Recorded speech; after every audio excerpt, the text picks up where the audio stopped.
Hello, friends. So let's talk about reviewers. So, reviewers are those who will review the articles or manuscripts submitted in the journal.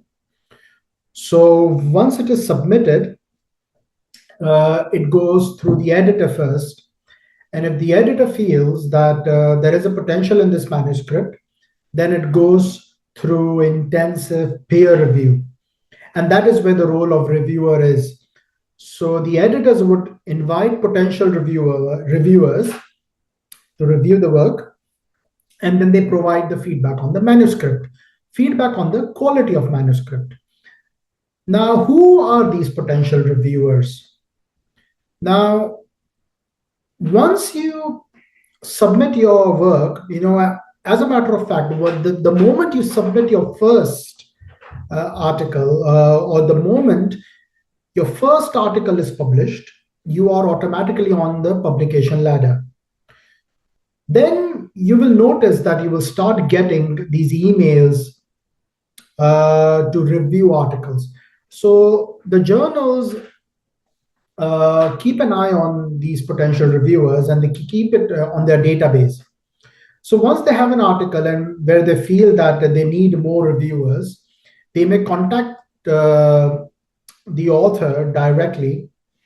I mean the author who could be a potential reviewer. Now that reviewer could be a very highly regarded researcher in that particular area of specialty, or have published numerous articles related to that topic, or is a very senior clinician who has published articles related to the area of specialty they specialize in.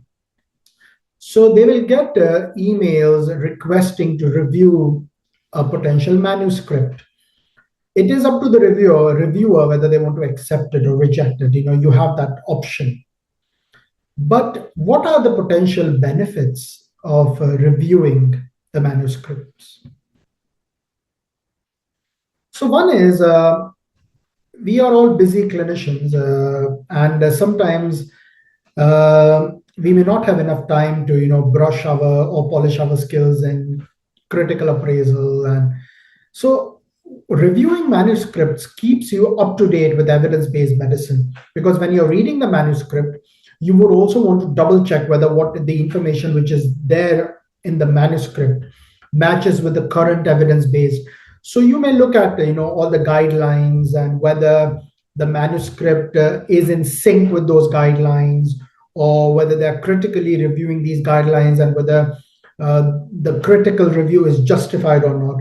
So it keeps you up to date with the evidence-based medicine. It helps you learning more about the editorial process. Researchers, many researchers aspire, to become editors, chief editors in the journals, or even they even aspire to start their own journal. So being a reviewer gives you an understanding of what happens behind the scenes, and that gives you a hands-on experience of how to provide that feedback. And once you've submitted that feedback, what happens to that feedback? So based on my experience, when you've submitted your review, sometimes it gets accepted and sometimes it also gets rejected. So giving that piece of review does not guarantee that it would be accepted and it would be considered or would be considered by the editor in making the decision whether to accept or reject this article. So it gives you a lot of understanding of the editorial process. It is one of the ways to demonstrate your expertise in that area of specialty. Having a record of reviewing or being a reviewer strengthens your CV, your portfolio. So that is one of the advantages. It again polishes your critical appraisal skills, because you're critically reviewing that manuscript right from the beginning when it comes to literature, the quality of literature search, detecting any potential bias, how they collected the data, whether there was any potential selection bias there in literature search, whether there was any potential information bias there when they were analyzing the data. Did they include all the confounding factors and all? So, whether they used appropriate statistical analysis, and then how they interpreted that data, and how relevant this particular piece of work would be for future research and clinical practice. So it gives you a hands-on training, and polishes your skills as a critical appraiser or critically reviewing the manuscript. Uh, Personal advantages. So when you get when you receive a request from the publisher, they also mention about the benefits. So there are like the benefits which I mentioned previously. Obviously, these are related to your portfolio, to your academic and clinical career. But then they also provide discounts in accessing the articles from their publishing company. 10, 20, 50% discount depends on the publishing company. So they offer you discounts. Even they offer you, they waive off the article processing charge for your future publications. They provide free membership as well, or free subscription to their article, to their journals. So there are a lot of incentives there as well. And it gives you an official recognition. Now, you've done this piece of work. How do you ensure that this is being officially recognized? So you are including that in your CV, but there are various platforms where this automatically gets stored if you've done review of reputed, highly, with high impact factors journals. And so once you've reviewed that, you don't necessarily have to add it. You can manually add it as well, but it automatically stores the review you've done. So one of the platforms which I will talk about today is called Publons, or Web of Science.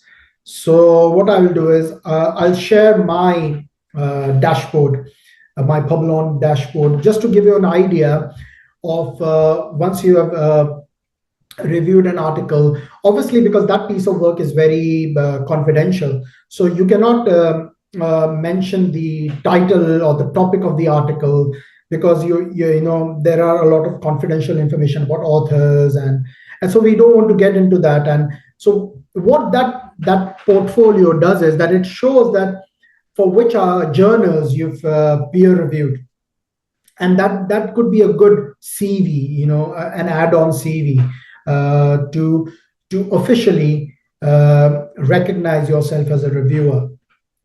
So let me share this with you. Now, this is a Web of Science platform. It was previously called Publons.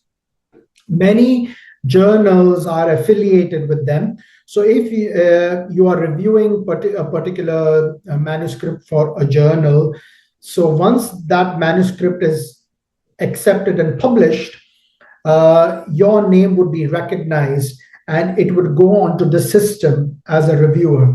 Now, how would you know that? So as you can see, this platform also shows the work you've done as a researcher. So the publications you've done and the number of times that your work has been cited. But there is an option here of peer review. So if you click on peer review, so if you see documents, this is the publications you've done. So it gives you a list there.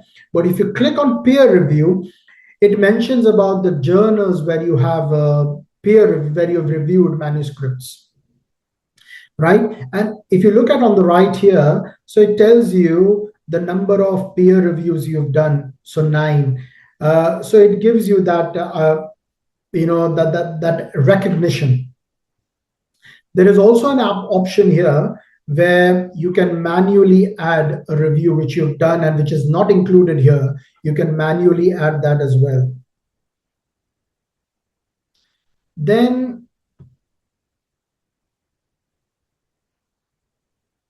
there is an option here, export CV. So what this does is, uh, if you click on this, it will generate an automated CV here. So you can use this as part of your, as an add-on CV. So this is, in a way, a very good recognition as a researcher or as a reviewer. Now, you can watch my other videos where I mentioned about other platforms like ResearchGate, uh, Google Scholar, and all. So, watch that as well. But this is another platform where they mention about the research you've done, the work you've done, the times it has been cited, and the peer reviews you've done. So and then if you click here, it gives you the journals where you have published.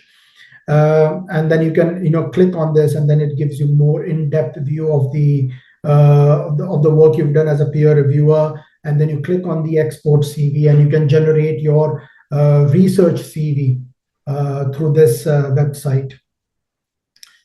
I hope this was useful.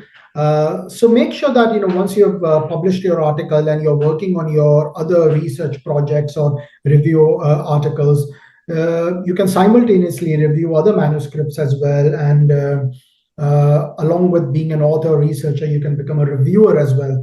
And that adds a lot of value on your research credentials. So make sure that you're doing a lot of peer reviews as well. So I hope this was useful, and I'll see you again in another video. Take care. Bye-bye.